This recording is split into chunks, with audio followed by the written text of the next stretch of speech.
Welcome to this explainer. Today, we're diving into a really intriguing philosophical essay written by Feng.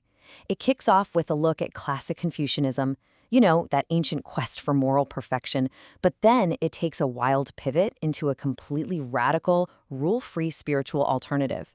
So whether you're a philosophy buff or just kind of curious about balancing freedom and societal rules, we're in for a fascinating journey. So Feng actually starts this essay with a pretty simple everyday catalyst. He was watching a panel discussion on television where a professor was breaking down Confucius's Analects. And while the broadcast was exciting, he felt like the real depth behind one of Confucius's most famous quotes was, well, kind of glossed over because they ran out of time. He described it as feeling like a delicious peach was just dangling out of reach. So he decided to dig into the ultimate question himself. What does it truly mean to follow your heart's desires? Which brings us to Section 1, Confucius's Stages of Life. Now, to lay the groundwork here, the author walks us through Confucius's theory on human development. And what's really wild is the sheer scale of this timeline. According to classical Confucianism, you're expected to spend literally decades refining your character. You start at 15, setting your heart on learning. By 30, you take a stand. At 40, you have no doubts. And it just keeps going until ideally, it culminates at age 70. At this final stage, you supposedly achieve a state of effortless moral perfection where you can follow your heart's desires without overstepping the boundaries. But let's break down that ultimate 70-year-old stage for a second. The author carefully points out that following one's heart essentially means acting according to your desires or your nature. But here's the catch.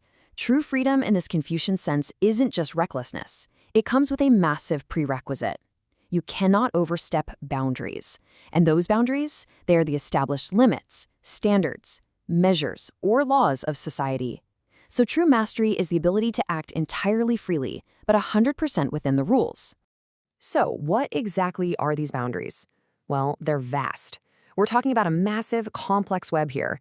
It includes the way of heaven or natural law, alongside state legislation and constitutions, corporate and organizational rules, local customs, and even deep-seated moral codes like benevolence, righteousness, filial piety, and loyalty.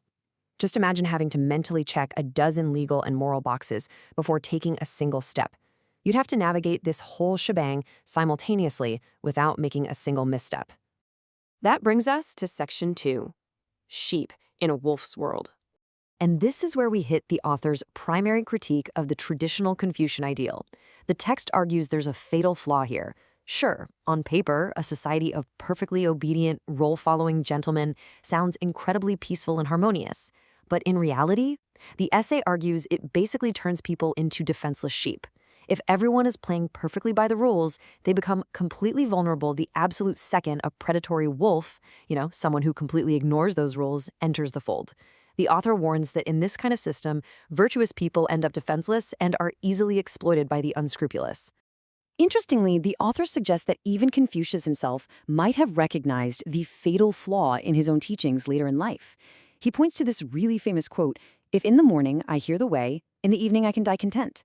The essay interprets this as Confucius yearning for something higher, basically acknowledging his own inferiority to the more naturalistic, far less rigid philosophy of his contemporary, Lao Tzu, someone Confucius reportedly viewed as an almost untouchable divine figure.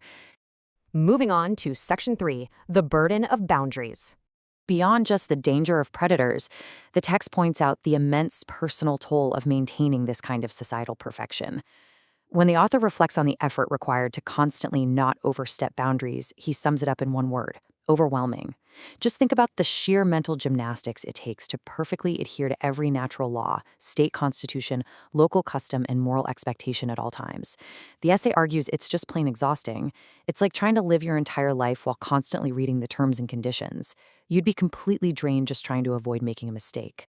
So that brings us to a pivotal question in this explainer. If the traditional path of rigid boundary keeping is both dangerous in a world of wolves and totally exhausting for us as individuals, what exactly should we do? What's the alternative? Which leads us to Section 4, a simpler spiritual path. The author's proposed solution is a sharp pivot toward a completely different, nature-based spiritual framework. Instead of memorizing infinite rules and regulations, the essay proposes a simpler, much more organic alternative. The idea is to revere the greatest creator, respect life and nature, and just accept circumstances as they come. Act according to your nature. The argument here is that if you do this, right action will flow automatically. You don't have to overthink every little rule. You just keep the core principles steady while freely adapting to changes as they happen around you. To really back this up, the author points out a fascinating modern paradox. Right now, we are creating more laws and regulations than ever before in human history, spanning from the UN all the way down to local ordinances. They are incredibly numerous and super detailed. Yet, if you look at the state of the world, it's only growing more complex and filled with multiplying problems. The author's point is that creating more rules clearly doesn't equal a more perfect society. The text vividly illustrates this idea with a unique spiritual hierarchy, comparing classic philosophers to educational levels. It positions Confucius as an elementary school teacher, Laozi as high school, Buddha as a university professor, and Jesus as a guide for graduate students. Basically, it suggests a progression of foundational human spiritual education, setting the stage for what the author views as the ultimate graduation. And that graduation brings us to Section 5, the Lifechanyuan philosophy. This is where the author introduces Lifechanyuan, the specific spiritual movement he champions as the true embodiment of a boundary-free existence. Now, based on the text, Lifechanyuan functions entirely without rules, regulations, responsibilities, or even obligations. There is literally no one issuing commands. It sounds chaotic, right? But the author claims it miraculously results in a utopian harmony.